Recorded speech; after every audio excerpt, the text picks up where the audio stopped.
Hello po, magandang hapon po sa inyong lahat. Ngayong hapong ito ay ipapakita ko po sa inyo ang pagluluto ng bibingkang malagkit na bigas. At ito na po ang ating mga ingredients. Unang-una, 2 cups na malagkit na bigas, gata na 1 lata, sugar na 1/2 cup, langka, margarine pampahid dito sa ating tray para hindi po siya dumikit. At yung para naman sa ating toppings ay gagamit tayo ng gata at saka brown sugar na 1/2 cup. Ito na po yung ating malagkit na bigas. Hinugasan ko po siya ng 3 beses. Ngayon po ay lulutuin na natin yan. Ngayon po ay ibubuhos na natin tong ating gata dito sa ating kawali.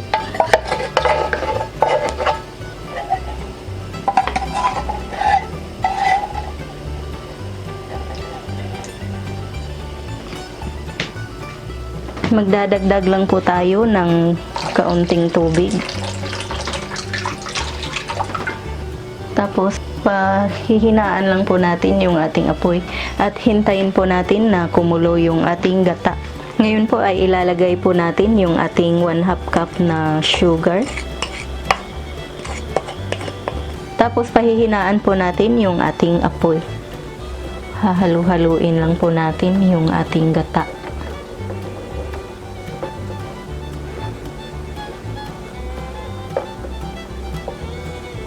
Konti lang po pala ang asukal na nilagay ko kasi baka masobrahan po sa tamis kasi maglalagay pa po ako ng langka at saka may toppings pa po mamaya. Ngayon po ay pwede na po nating ilagay itong ating malagkit na bigas dito sa ating gata.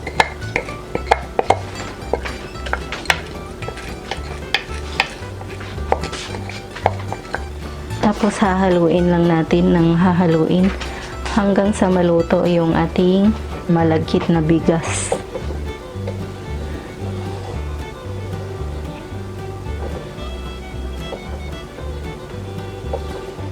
Ngayon po ay medyo tumuyo na yung ating gata.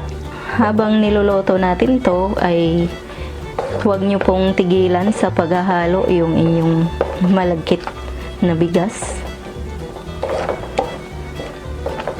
para hindi po siya mahilaw.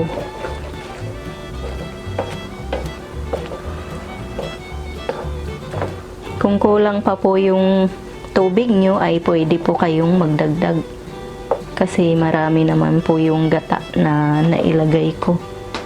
Mga 1 and 1/2 cup po yung nilagay ko kasi kalahati lang yung gagawin kong toppings. Pero kung gusto nyo naman po ng 1 lata na gata ang itopping nyo, ay pwede po. Nasa sa inyo na po yun.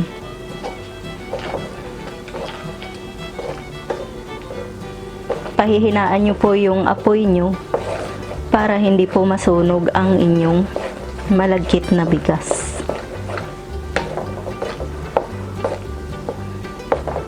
Ngayon po ay ilalagay na po natin itong ating langka.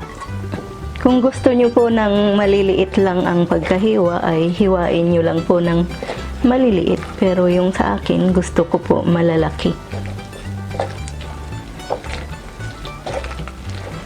para talagang may mangunguya ako mamaya pag kinain ko na to.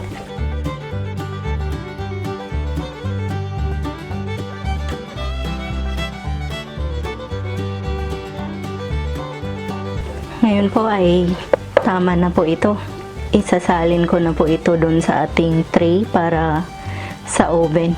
So ngayon ay ito-turn off na natin tong ating stove. Ngayon po ay papahiran po natin to ng margarine itong ating tray para hindi po dumikit yung ating bibingka. Para mabilis po siya pag tatanggalin na natin mamaya. Dadamihan ko po ang paglalagay nito kasi mabango naman po itong margarine.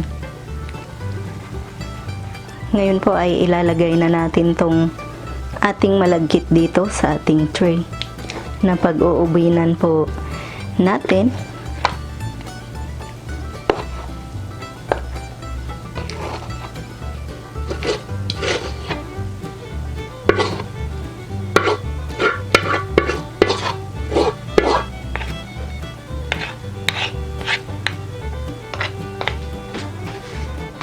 Ngayon po ay aayusin po natin to para maganda po siyang tignan.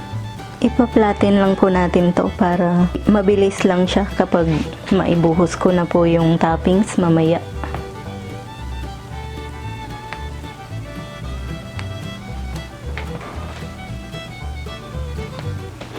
Ayan na po. Tapos, ngayon ay lulutuin na natin yung ating toppings. Ngayon po ay bubuhos na po natin yung ating gata.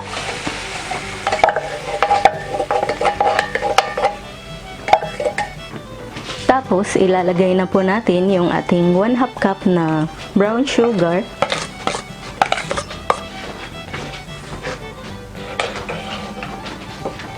At hahaluin lang po natin ng hahaluin hanggang sa lumapot po yung ating gata.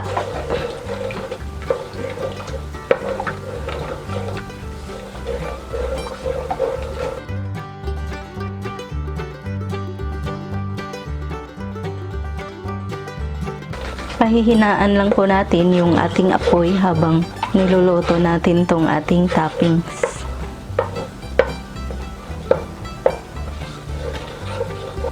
Tutunawin ko po muna itong asukal kasi yung ginagamit kong asukal ay yung matigas na klase.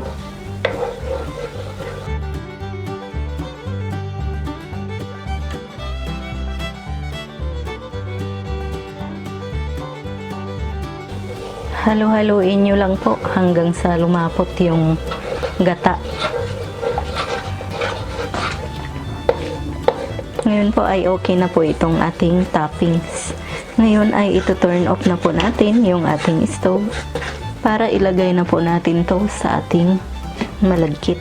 Ngayon po ay ibubuhos na po natin tong ating toppings. Tapos i-spread lang natin para malagyan po lahat.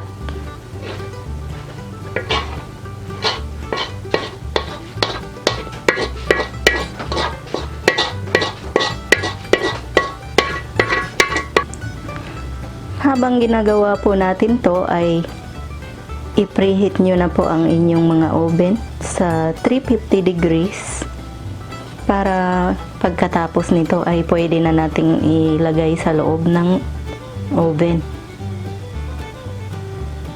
Ngayon po ay ilalagay na po natin tong ating bibingkang malagkit dito sa ating oven.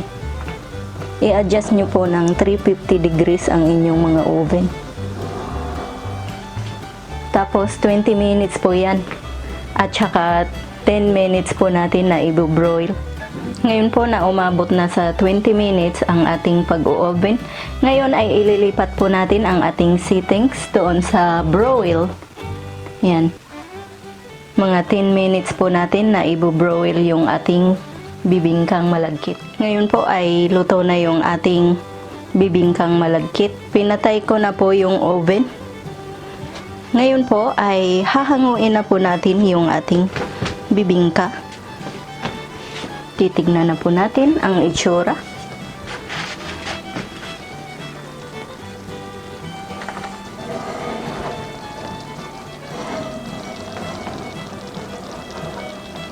Ayan po.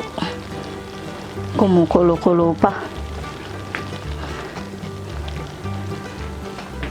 Ipinatong ko po muna dito sa tela para mag-cool down po siya. Ganyan lang po ang pagluluto ng ating bibingkang malagkit.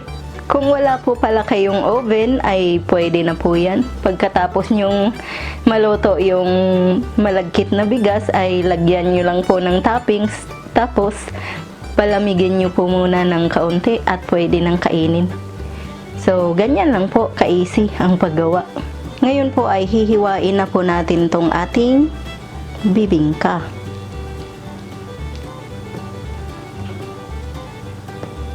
Masarap itong lutuin kapag Pasko at saka bagong taon. Ganyan lang po. Ang dali lang nito. Pwede itong pang negosyo. Yan, may langka pa siya. Sobrang sarap nito. Ito na po ang ating bibingkang malagkit na ginawa ko po. Sana po ay magustuhan nyo ang recipe ito. Sana mag-like, mag-subscribe at mag-share po kayo. Maraming salamat po sa inyong panunood. Ito po ang inyong Ate Mayang na nagsasabing mabuhay!